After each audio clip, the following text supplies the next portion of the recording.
Now let's go live to Bonita Springs. The brush fire that was burning here near I-75 north of Bonita Beach Road is 95% contained. The fire started this weekend and burned about 25 acres. Now at one point Saturday, the Lee County Sheriff's Office shut down the interstate, but as you see right here on Monday morning, it is back open. And this fire impacted at least 3 homes. Fox 4 talked to people who rushed to make sure their homes were okay, as well as people told to evacuate. Take a listen.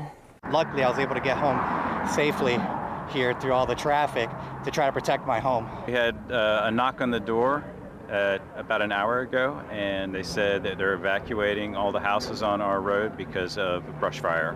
Well, he woke me up and I was startled and confused, and I said, well, what information do you have? And he said, I don't have any. They said, just leave.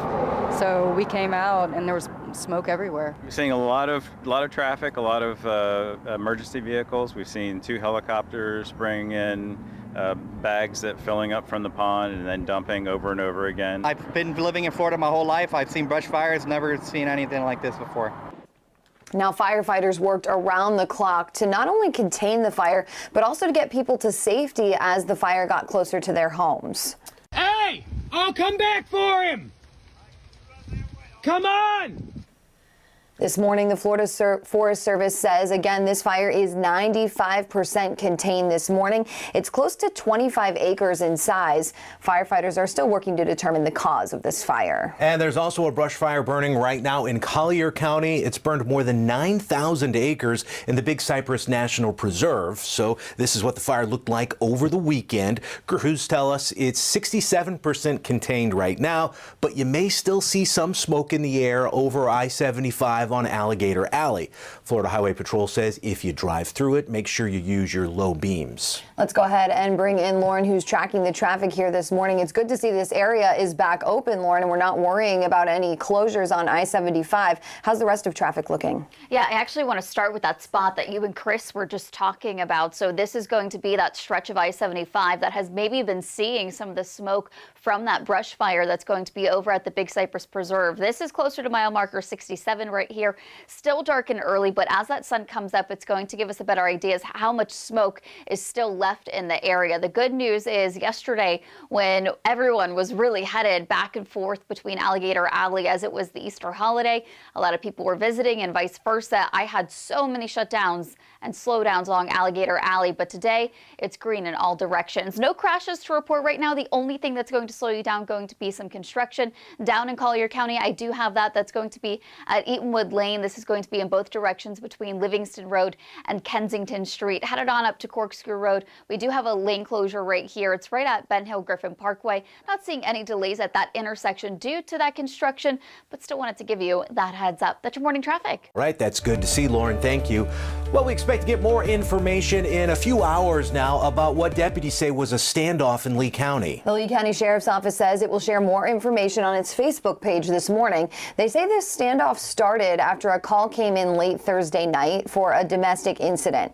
Now, deputies say they then responded to the home for a second time Friday morning.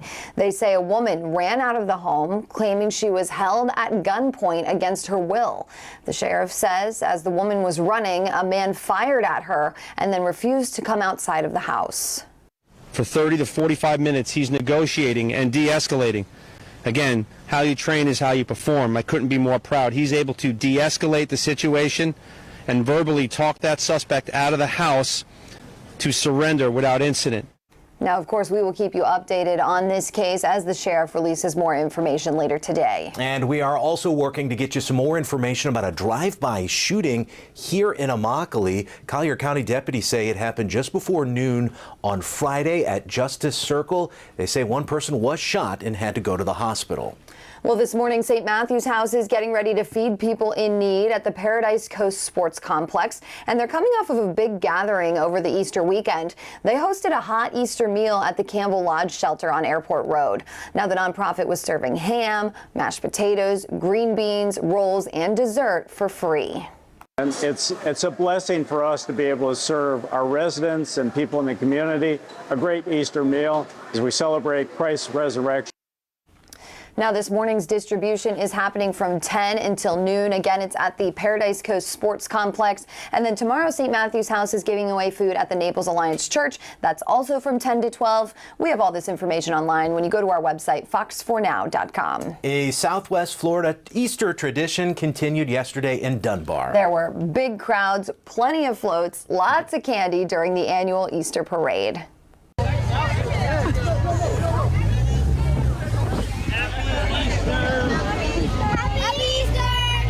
And you can see our friends at Fox 4. Some of us were there to participate in the Easter parade. This is a tradition that started back in 1945. So happy to be a part of this community and a part of this amazing event today. We were told on this, my first day of pastoring, that this event was a must-see. And it's just to see the community come together in a spirit of joy. It's a diverse gathering. It's a gathering of peace, and we're just excited to be a part of it. Always such a great event, one I've been to before as well, and our friends at Fox that were there were saying it was just fantastic. So many people showed up. All right, coming up, we have some rain on the radar already this morning, and we have another shot later this afternoon right along the coast. We'll detail the timeline and help you get you out the door on a Monday after the break. Today, I'm sharing my family's story of the heartbreak that comes with an Alzheimer's diagnosis. That's coming up in today's Your Healthy Family. All right, Lisa, but first let's give everyone a quick check of their traffic hotspots. In the eyes of the law, all men are created equal. Whether your case is worth $5,000 or $5 million, it doesn't matter. This is your big case. Our principles in our fight remain the same. At Farah & Farah, it's all about you.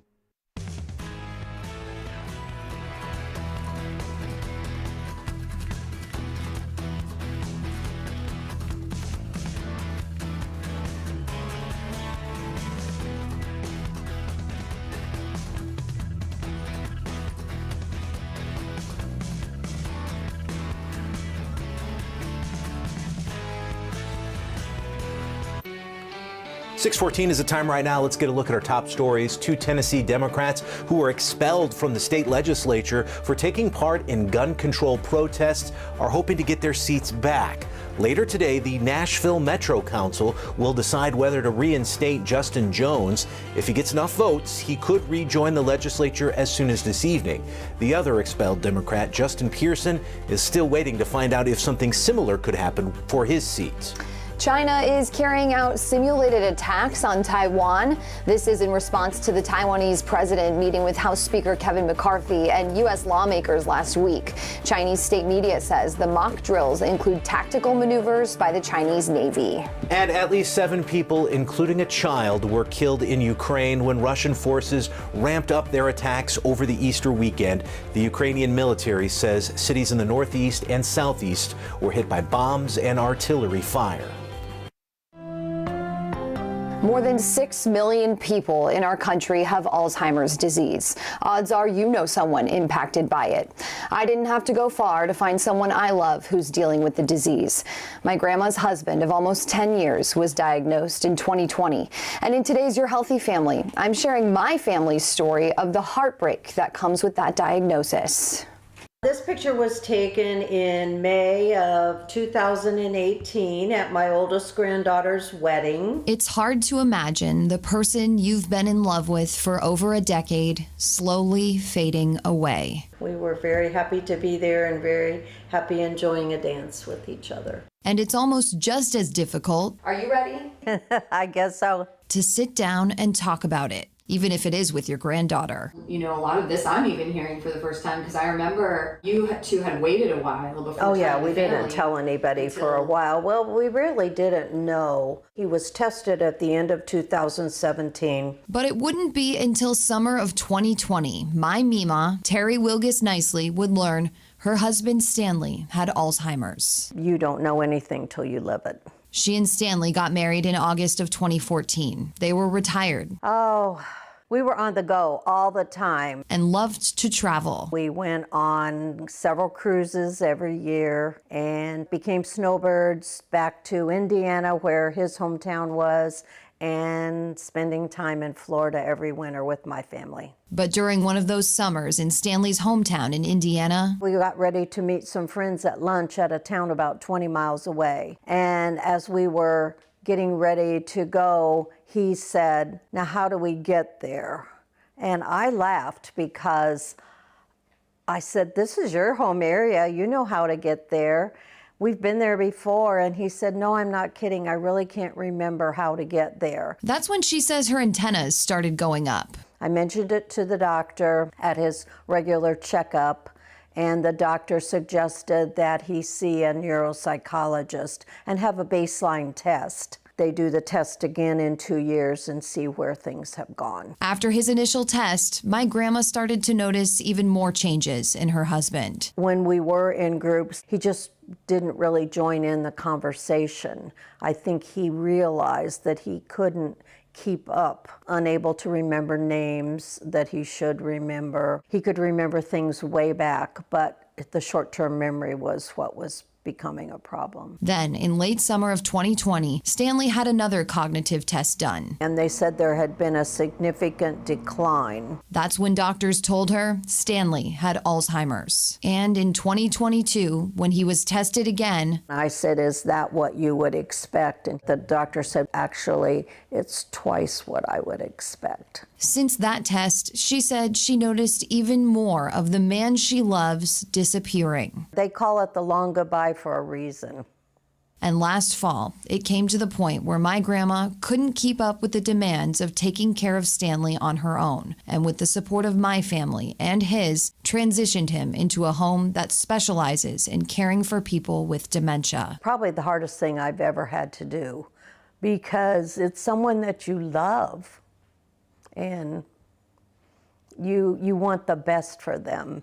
And what was best for him was that kind of care. Of course, she does get to visit him. Such a tough situation, though, and I truly admire my grandma's strength. Now, all this week, we are focusing on dementia. And in tomorrow's Your Healthy Family, the signs to look out for in someone you love. For Your Healthy Family, I'm Lisa Greenberg, and we have the information for the Alzheimer's Association's 24/7 helpline on fox4now.com/yourhealthyfamily. 6:19 is the time right now. Let's bring in Fox 4 certified meteorologist Trent Eric. Actually waking up to a beautiful morning. Feels great outside. It does feel really nice. Yeah, that rain dropped our temperatures in the mid-60s, and we've got a breeze out there, and it's going to be breezy this afternoon. You're looking live here across the Caloosahatchee towards North Fort Myers, and you can definitely see those clouds out there on the breeze, which today will gust 20 to 25 miles.